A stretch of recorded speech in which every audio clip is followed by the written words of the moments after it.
Olá pessoal, bem-vindos a uma nova aula da disciplina Natureza da Informação. Estamos agora na quinta semana e a aula de hoje será sobre codificação e comunicação neuronal. Antes de iniciarmos a aula, gostaria de lembrar algumas coisas. Vamos lá. Primeiro, a entrega da lista 2 foi adiada por uma semana, né? Então ela não vai encerrar hoje, vai ser só na semana que vem. E independente disso, a gente vai colocar a lista 3 hoje para distribuição, tá bom? A lista 3 vai cobrir os 3 últimos assuntos que não foram cobertos pela lista 2. Que mais? Bom, espero que vocês estejam bem, estejam curtindo essas aulas de casa e de alguma forma eu espero um feedback de vocês sobre o andamento, né? E como é que vocês estão encarando essas aulas, se tá tendo um bom rendimento, né? E o efeito geral dessas aulas no seu aprendizado, tá bom? O tema de hoje vai ser essencialmente discussão sobre neurônios, o elemento constitutivo do cérebro, e é uma, algo muito fascinante sobre diversos pontos, né, de vista. Sob o ponto de vista da informação, que é o nosso tema, ela, nós apresentamos ao longo da disciplina os conceitos sobre a informação e os principais aspectos teóricos e abordagem binária, né, do conceito da informação. Tá? Então, ao longo dessas aulas, a gente viu e aplicamos diversas dessas ideias, desses conceitos, o entendimento desses conceitos, principalmente, né? Vimos a parte semântica, inclusive, e depois vimos como esses conceitos de informação se aplicam no elemento fundamental da vida, que é o DNA. Né? E agora vamos ver nessa aula de hoje a aplicação desses conceitos de informação num dos produtos mais complexos e fascinantes, né, da natureza, que é o próprio cérebro. Tá? Então o cérebro essencialmente é uma máquina que lida com informação, né, processa informação, armazena informação, e a partir desses processos todos, a dinâmica toda envolvendo a informação, ele realiza coisas fantásticas, né, que nós sabemos. O cérebro ainda está na nossa fronteira de conhecimento, é uma área de pesquisa intensa. Né? Nós temos um curso chamado Cognição, né? Tanto na graduação como na pós-graduação, que tem um enfoque em cima do cérebro, né, em diversos níveis, desde o nível biológico até o nível de mente, né, de consciência, tá? E inclusive comportamento humano. Então, essa área é baseada em cima de um elemento fundamental chamado neurônio, tá? Que a gente vai ver um pouco na aula de hoje. Então, começa com uma descrição do sistema nervoso. Princípios gerais, né, do sistema nervoso é basicamente um modelo onde você tem uma parte que é sensor, tá? Depois você tem essas informações captadas pelos sensores vão para o cérebro, que gera uma ação em cima dos músculos, né, que são os elementos motrizes do nosso corpo. E isso resulta no comportamento. Tá? Mas quem processa todo esse ciclo, desde da parte sensorial até acionamento motor, é o neurônio, que é a unidade funcional do sistema nervoso central. Tá? Então, é muito semelhante ao nosso modelo de processamento que a gente aplica, né, na área de informação, com exceção da parte motora, né, ela não gera motor. O modelo do computador, de computação, temos a entrada, que são os sinais digitais, já digitalizados. Nós realizamos o processamento, tá? E no modelo de processamento, né, é uma caixa chamada processamento, mas também temos o armazenamento, né, associado a esse processamento. e depois temos uma saída, que são saídas também de informação. Então não há uma ação direta, pode haver uma ação direta para o motor, através de mecanismos transdutores, né, atuadores, tá? Mas em princípio a modelagem nossa do computador é essencialmente entrada, saída, processamento e armazenamento, tá? Então a diferença realmente com o neurônio é que o neurônio, além de fazer todo esse processamento e armazenamento, lidando com a informação, o neurônio também é responsável pela parte sensorial e a parte de atuação, né, a parte motora do corpo. Bom, portanto, o cérebro tem esse papel muito importante, né, de fazer todo esse ciclo, tá? E temos esse modelo completo, né, do cérebro, temos diversos elementos que compõem o sistema nervoso central, que é o propriamente o cérebro que faz o processamento, o tálamo, que é o responsável pela recepção, né, dos sinais e, na verdade, ele faz um mapeamento, tá, da parte cognitiva que é o cérebro, que o cérebro realiza com a parte de sinais, tanto de entrada e saída, né, que ele, no fundo é o papel de distribuidor, central de distribuição de sinais e tanto de entrada como de saída gerada pelo cérebro, tá? Temos o cerebelo, temos uma coisa chamada tronco encefálico e a medula, que faz a condução dos sinais para o cérebro, tá? Na verdade, para o tálamo, da onde ele vai ser distribuído. Todo esse conjunto superior aqui é chamado de encéfalo, né? E temos a medula, que tem um papel de condutor desses sinais.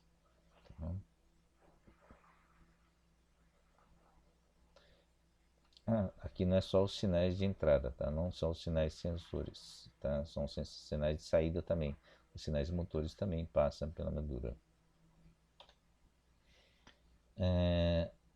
Então, tudo isso é realizado pela uma célula, né, chamada de neurônio. Tá? Célula do sistema nervoso responsável pela condução do impulso, condução e processamento do impulso nervoso. Então, nós temos aqui o modelo da célula, tá? Aqui tem a explicação. Cerca de 86 bilhões de neurônios no sistema nervoso humano, né? Tá. As seguintes partes, vamos lá, vamos colocar tudo. O corpo celular é essa parte central que está aqui, é o núcleo, tá? Onde se realiza o processamento. Vamos começar por cima, que são os dendritos, desculpe, né? Que são as entradas. Os dendritos, tá? São ramificações que fazem a recepção dos sinais e transmitem esses sinais para essa é a parte central, que é o corpo celular. O corpo celular é responsável pelo processamento desses sinais, tá? A gente vai explicar mais à frente. E a partir do processamento desses sinais, tá, ele vai gerar uma saída, uma resposta a esses sinais, tá, que é transmitido, tá, pelo axônio, né, ou axion em inglês, tá, axônio, tá, e aqui chega nos terminais aqui, tá. Então, nesses terminais é que propagam sinais, pode ser para um único outro neurônio ou para vários outros neurônios. É por isso que tem essa ramificação, tá? E essa ramificação conecta-se ao dendritos de outras células nervosas, assim formando uma rede. Tá bom? Então, esse é considerado a unidade básica da estrutura do cérebro e do sistema nervoso, o neurônio. Tá? Bom, nós temos vários tipos de neurônio. Nós vimos aqui um tipo, né? O tipo padrão com os seus elementos normais, tá? E aqui são os tipos de neurônios com a composição delas, tá? O primeiro grupo aqui é o grupo conhecido como os interneurônios, tá? Interneurônios multipolares. Tem o papel de fazer a conexão entre vários neurônios, né, fazer a síntese e depois fazer uma distribuição para outros conjuntos de neurônios. Então, é um papel de intermediário A característica principal deles é ter essa grande ramificações, né, nos dendritos e também nos terminais, né? Então, diversos tipos de terminais do axion, tá? Então, esses são os terminais, desculpe, são os neurônios multipolares ou interneurônios, tá? Papel de intermediários. O neurônio motor, tá? Que ele possui um único axion, tá? Que conecta diretamente aos músculos, tá? Então, o, o impulso, né, vem do dendritos, tá? É processado pelo núcleo, tá? E depois ele conduz esse impulso, traduz esse impulso diretamente para os músculos, tá? Outro tipo de neurônio é o neurônio de sensor. Então, esse aqui de ação é aqui de sensor, tá? Aqui você tem os terminais receptores, tá, de diversos tipos de sensor, tá? Olfato, luz, né? No caso das células ópticas, eles conectam-se diretamente nos dendritos, tá? Na verdade, uma primeira característica é que ele é dividido em duas partes, né? Tá? Onde normalmente o corpo da célula, né, ela fica mais ou menos no meio ou então alojado numa coisa chamada gânglio, tá? Então tem uma gânglio próximo, é, é, bom, ou na medula ou próximo a algum lugar, né, onde ele é protegido. Então você tem o axon dividido em duas partes, tá? O axon que primeiro faz a recepção e transmite esse sinal, esse impulso para o corpo da célula, tá? E depois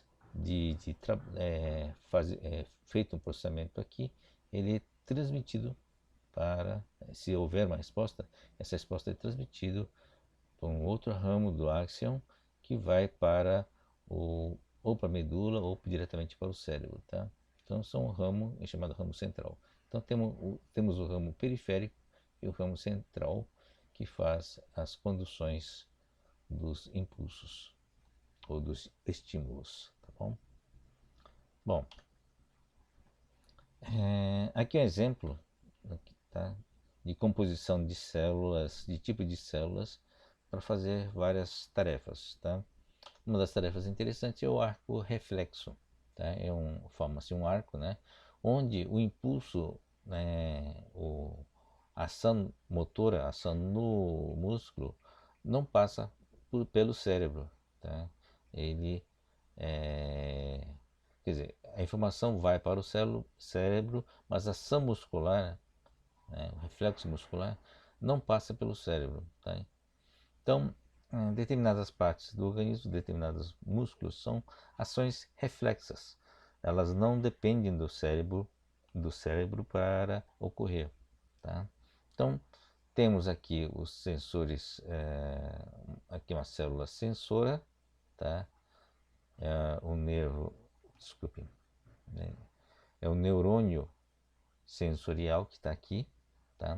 Ele está localizado aqui na patela. Então, um golpe dado logo abaixo da patela, que é a rótula aqui do pé, né, da perna, envia estímulos aos neurônios sensoriais, aqui em vermelho, tá? Chega o estímulo. Aqui é o gânglio, onde está o núcleo, é bem próximo à medula, tá? Então, e tem um ramo periférico e tem um outro ramo central que vai para esse outro neurônio, que é o neurônio de ligação, tá? Esse neurônio aqui, ó, é o neurônio intermediário aqui, ó, tá? E que por sua vez, né, faz uma associação. Ele tem várias associações, tá? Uma das associações vai para o cérebro, outra, né, vai ligar através desse neurônio de associação ou neurônio intermediário, ele vai ligar a um neurônio de músculo ou neurônio motor, tá? Tá aqui, né, o axon dele, tá? E esse axon aciona diretamente o músculo que está aqui. Então, esse é um arco, né, que não passa pelo cérebro, que resulta né? No reflexo motor, você bate aqui, estimula um, um golpe, através do golpe, estimula o neurônio sensor e tem uma resposta aqui, né, no músculo sendo contraído em consequência desse estímulo. Tá? Então, a gente chama de sinapse todo esse processo, que é troca de sinal entre uma célula nervosa e outra. Tá?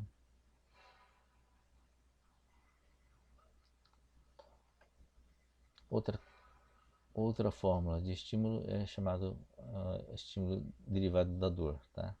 Então, nós temos aqui um ramo, um áxion dessa célula que está aqui no gânglio, tá?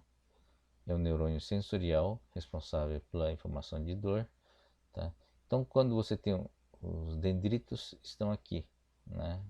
Junto à pele, ele sente a dor, quer dizer, sente um estímulo que está aqui.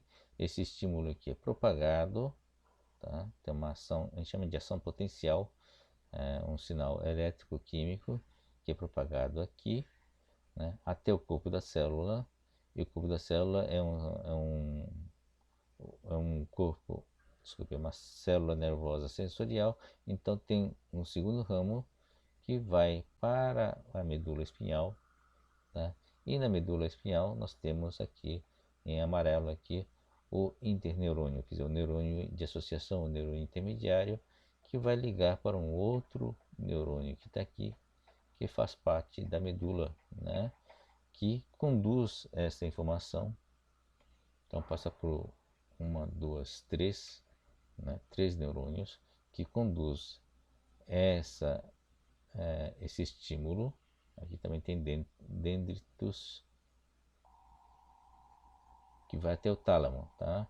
E no tálamo você tem uma distribuição desse impulso para várias partes do cérebro, né, que é responsável pela ação. Tá? Então, a gente chama de potencial de ação esse sinal que percorre o áxion, tá? Na região dos dendritos da pele para o corpo da célula. Tá? O potencial de ação é passado para o interneurônio da medula espinhal e depois para um outro neurônio que envia para o cérebro, né? Tá bom? Então, o que é um nervo? O nervo é constituído por um feixe de neurônios, tá? Na verdade é um feixe de áxions, tá? E nos seres humanos, um áxion, ou axiônio, né, pode ter mais de 1 metro de comprimento. Tá? Então, é isso. Comunicação neuronal. Bom, a ideia aqui é descrever como ocorre esse processo de comunicação. Tá? Uma coisa importante é que esse impulso que passa aqui, esse potencial, tá? Ele pode ser traduzido de diversas formas. Ele não é só um impulso elétrico, ele tem uma codificação. Tá? As codificações são diferentes de acordo com o neurônio. Isso a gente vai ver numa aula específica, na parte específica sobre codificação. No caso da dor, tá? Ele é codificado em pulsos. Tá? A gente vai explicar direito por que está na forma de pulsos.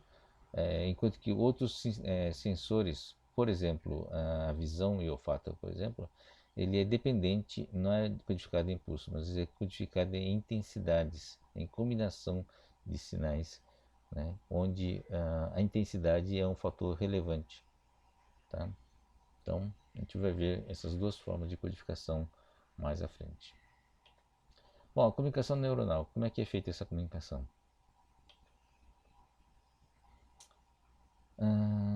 Bom, no fundo, a rede neural, quer dizer, com a combinação dessas comunicações, é o que nós pressupomos, né, que seja a origem dos pensamentos, comportamentos, né, e da consciência, né, que é uma coisa muito interessante, das nossas atividades diárias também. Tá? Então, neurônio, unidade funcional do sistema nervoso central, origina e veicula informação dentro do sistema nervoso central através das redes neurais, né?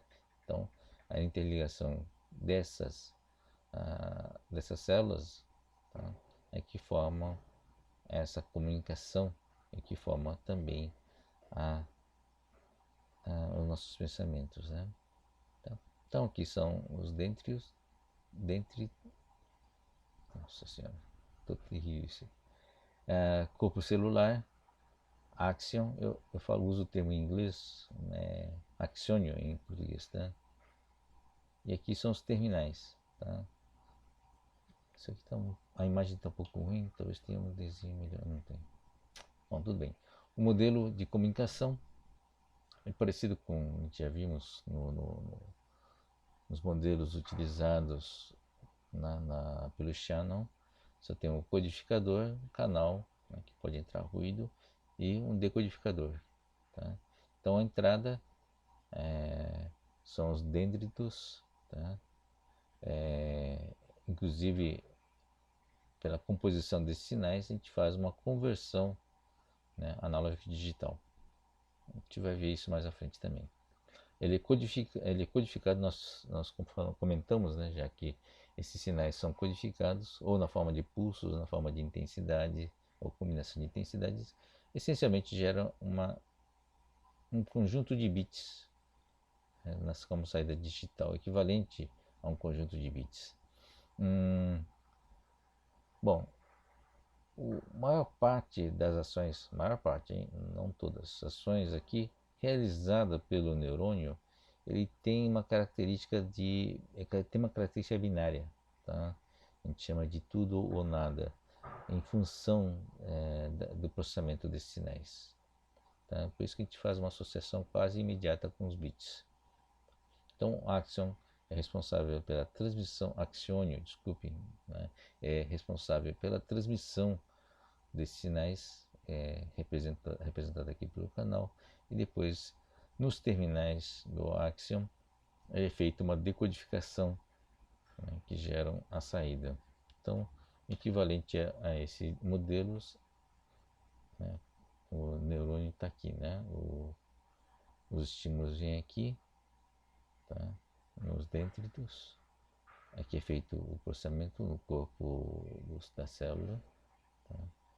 Aqui é feita a transmissão, é o canal axion, e aqui são os terminais que fazem a interface, fazem a saída com a entrada de outra célula nervosa.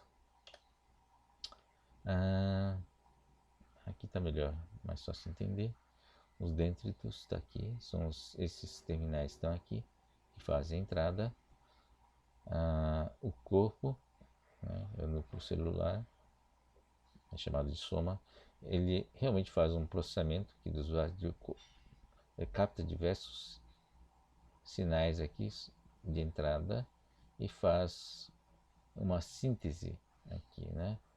É chamada voltagem pós-sináptica.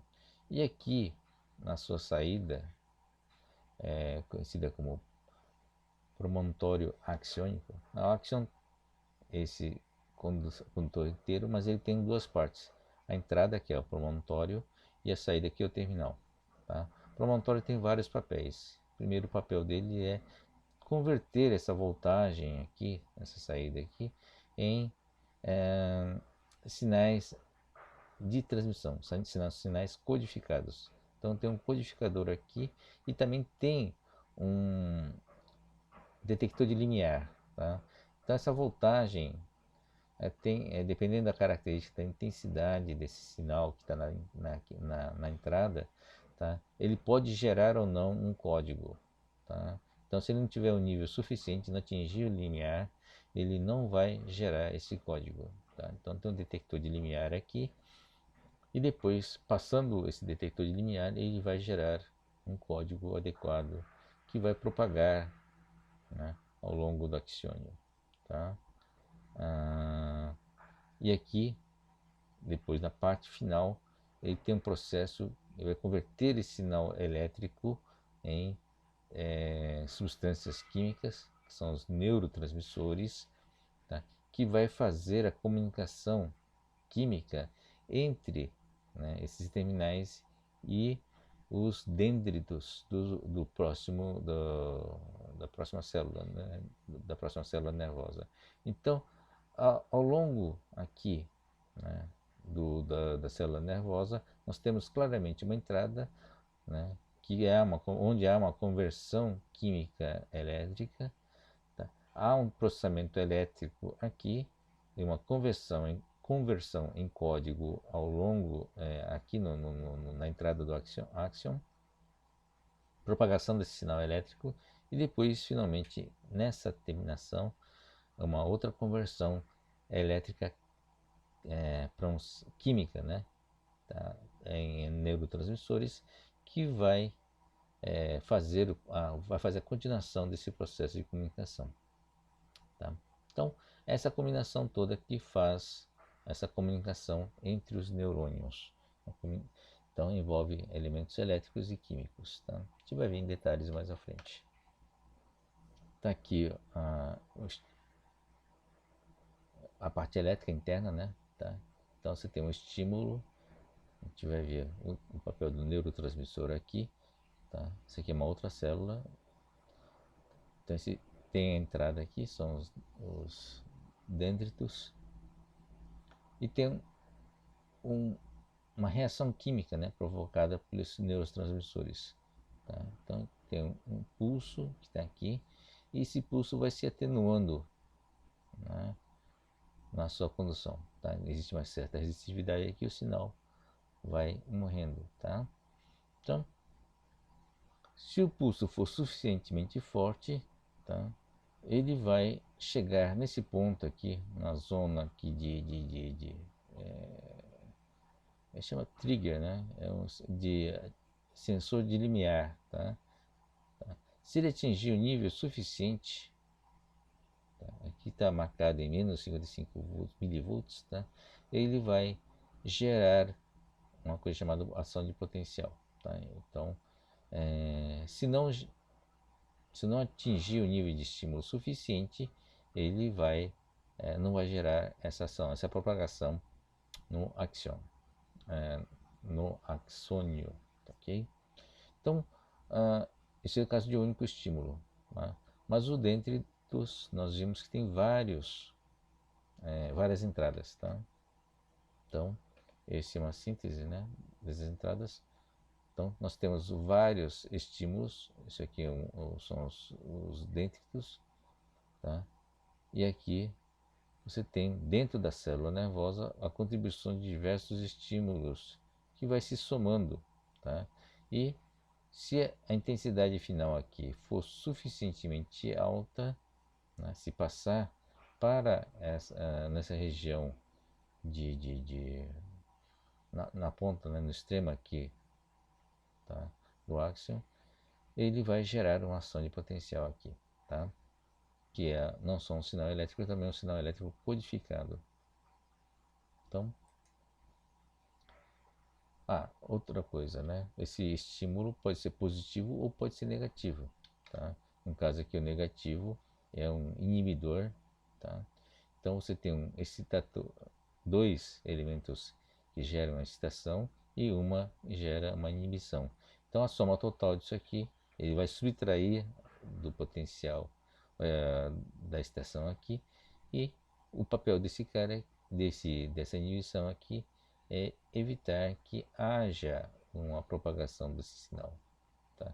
Então, se não atingir o nível suficiente, essa região aqui de detector de limiar não vai disparar e não vai haver nenhuma ação para cá. Tá bom? A gente viu então o potencial de ação que é propagado ao longo do axion. Né?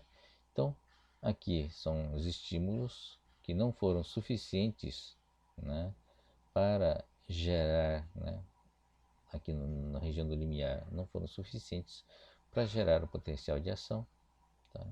Então, estímulos são sublimiares, né, que é o E1 e E2, não causa o PA. Tá? O estímulo limiar causa um único PA, tá? Que é potencial de ação.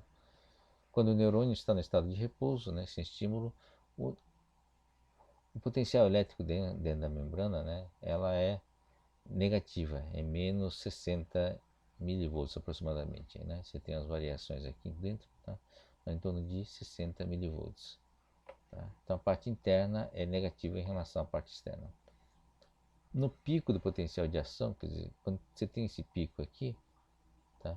O potencial da membrana pode chegar a mais 50, tá? Mas tipicamente em torno de mais 30. Tá?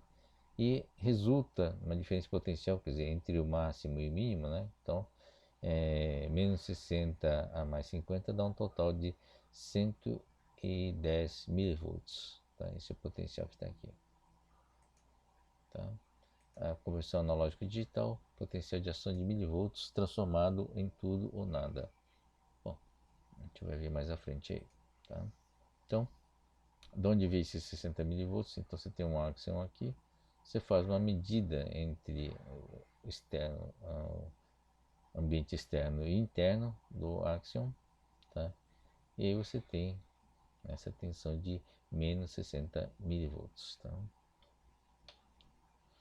Então, o potencial de ação pode ser entendido como a ausência de potencial de ação, e a ausência de potencial de ação como sendo zero. Tá? Então,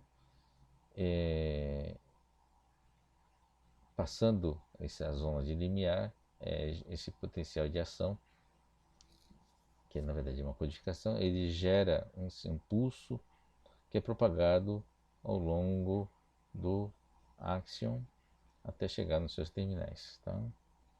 Então, pode ser um pulso único ou uma série temporal, né, codificada com uma série digital binária. Por exemplo, tá? Essa sequência de zeros e uns aqui. Tá? Em que provavelmente em cada padrão pode assumir um significado fisiológico. Tá? Por que provavelmente? Porque essa parte de codificação que a gente vai ver mais à frente, ele ainda é uma área em estudos. Temos algumas ideias de alguns códigos, algumas codificações, alguns métodos de codificação que o neurônio utiliza, mas todo o seu processo ainda não é totalmente compreendido, né, o papel desses códigos. Então vejam, não é um único impulso, aliás, pode até ser um único impulso, mas normalmente é uma sequência, né, de sinais, uma sequência de pulsos elétricos que são propagados. O exemplo é dor, né? Ele é uma sequência de pulsos cuja intensidade da dor que nós percebemos não é proporcional à amplitude. Por que não é proporcional à amplitude? Porque como o sinal é atenuado ao longo do axion, tá? Então, e depende, essa atenuação depende do comprimento. Tá? Então, a intensidade de dor, não pode ter uma variação de intensidade em função do seu comprimento. Né? Então, como a dor é uma informação muito crítica, muito importante para a sobrevivência, né? Para a integridade do corpo, a, uma forma mais confiável de se codificar essa informação de dor seria na forma de pulsos, porque aí, mesmo que a intensidade dela seja diminuída, tá? Você continua tendo essa diferença de pulsos de entre zeros e uns. Tá? Então, como é que a dor é codificada? A intensidade da dor é codificada que você aumenta a frequência, independente da frequência. Quanto mais pulsos houver no intervalo fixo de tempo, maior é a dor. Tá? Então, a forma de codificação varia muito, então, em função do tipo de informação que esse neurônio está transmitindo. A gente vai ver isso na parte de codificação, tá bom? Então, aqui, atingindo o limiar, é gerado um potencial de ação, tá? Ele propaga ao longo do axion e depois chega nos terminais aqui, né, do axion, ou axiônio em português. Então, o papel do neurotransmissor, nós vimos a parte elétrica aqui, né? A propagação da parte elétrica. Nós vamos ver agora nos terminais o que acontece, né? É o papel do neurotransmissor. Tá? Então, o sinal elétrico é propagado, né, ao longo do axion. Tá? Como é que é feito isso? Tá? a medida de potencial de ação, né, no axônio, depois de estímulo, causa alterações na permeabilidade da membrana, né, com íons de potássio e sódio. Então, você tem aqui em estado de repouso, tá? A parte interna é negativa, tá? E aqui você tem a membrana. Tá? O pulso elétrico que vem até aqui, quer dizer, ele é processado, depois gera um potencial de ação aqui, ele gera uma alteração aqui na membrana que faz com que haja uma troca de íons de sódio e potássio aqui, principalmente sódio, tá? Então, é mais chamado de despolarização. Então, faz com que essa região tenha uma troca de sinais aqui. Então, há um pulso que está aqui, né? Em vez de ser negativo, se torna positivo, tá? Mais 30 ou mais 40 milivolts, tá? E o que acontece com esse pulso? Ele começa a se mexer, propagar para cá, tá vendo? Tá? Vai propagando. Tá?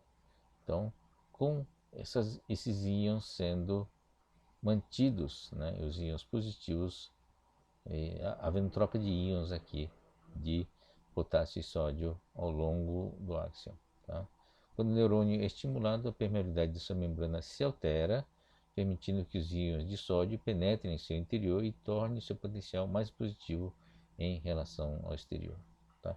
Essa é a forma, então, de propagação desse sinal elétrico ao longo do áxion. Bom, esse sinal elétrico, esse potencial elétrico vai chegando até o terminal, tá? O terminal do áxion. E o que acontece nesse terminal? Tá? Bom, ele chega aqui, tá? Ele ativa esse sinal elétrico, na verdade essa mudança de polarização, ativa esses canais aqui que permitem a entrada, né, dos íons, nesse caso íon de cálcio, tá?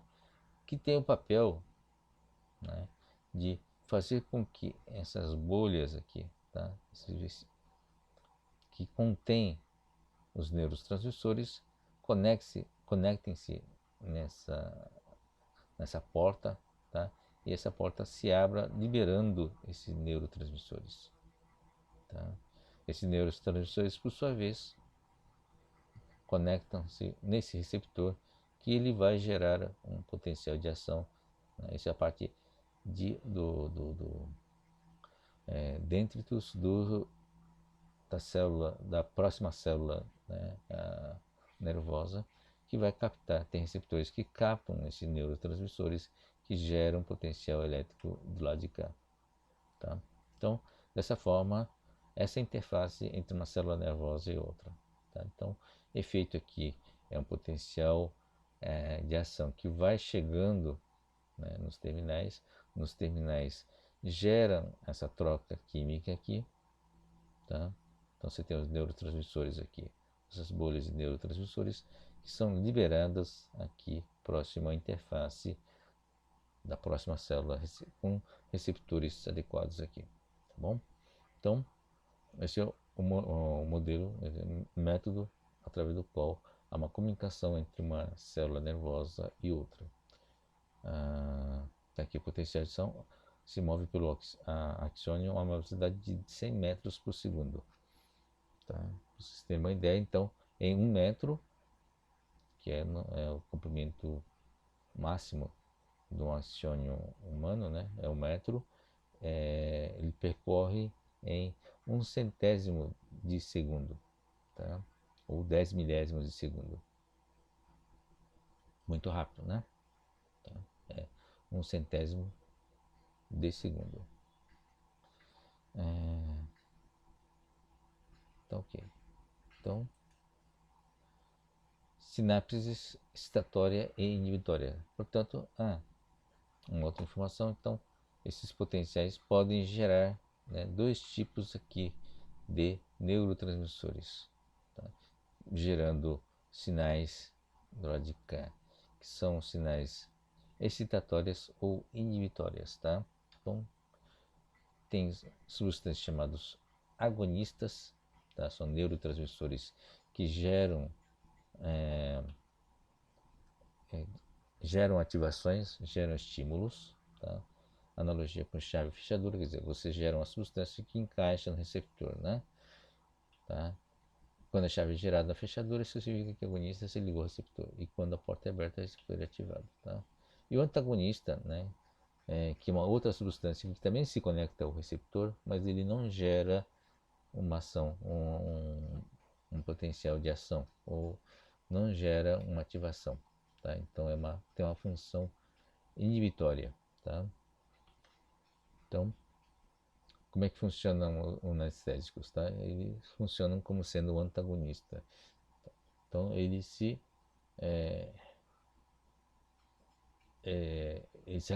se juntam, né? Se prendem ao receptor, impedindo que os sinais agonistas, né, ativem o neurônio. Tá? Chave correta tenta. Essa é a analogia de chave. Tá? Então, essas sinapses, né? Chama de sinapse. O que é sinapse? É uma interface entre um neurônio e outro. Tá? É o sinal propagando de um neurônio para o outro, através dos neurotransmissores. Então, a combinação aqui de substâncias neurotransmissores que geram agonismo ou antagonismo, tá? Faz uma combinação aqui de um efeito excitatório e inibitório. Tá? Então, é basicamente um padrão de lógica booleana, porque é uma excitação ou inibição, zeros e uns, né? E a combinação entre substâncias que geram a ativação ou são inibidoras. Tá? Aqui é um modelo matemático de um neurônio, conhecido como McCulloch e Pitts. É um modelo muito utilizado atualmente. Tá? Então, é um modelo de um neurônio matemático que é utilizado, por exemplo, nas redes neurais artificiais. Tá? Então, hoje está muito na moda, né? A utilização de redes neurais simuladas por computadores. Tá? Essas redes neurais hoje têm um papel muito importante em determinados processos de identificação de padrões. Tem várias aplicações para isso. Tá? A inteligência artificial, um dos elementos principais, gente, na área de inteligência artificial, são as redes neurais artificiais, né? Tá? E essas redes neurais hoje já têm milhões, né? Algumas implementações, inclusive em hardware, são baseadas nesse modelo que foi desenvolvido pelo McCulloch e Pitts. Tá? Então, o que é esse modelo? Basicamente, é um centro aqui que faz uma somatória desses impulsos, tá? São as entradas aqui. O W são os pesos, tá? Esses impulsos aqui são correntes elétricas que são modeladas, né? São pesadas aqui. Depois tem um somatório que essencialmente faz uma composição desses impulsos aqui. Tá? Então você tem vários impulsos de entrada, faz uma somatória deles com correspondentes pesos, tá? E depois, tá, calcula a sua saída, output e a saída, em função dessa função relativamente simples. Tá? Então, o que é esse net aqui? Net é o sinal total, né, composto por essas entradas e seus pesos. Depois, subtrai-se um limiar, tá? Threshold. Tá? Então, esse é um desenho, né, um grafo. Isso aqui não é domínio do tempo, isso aqui é função, veja, é o domínio dessa somatória. Tá? Então,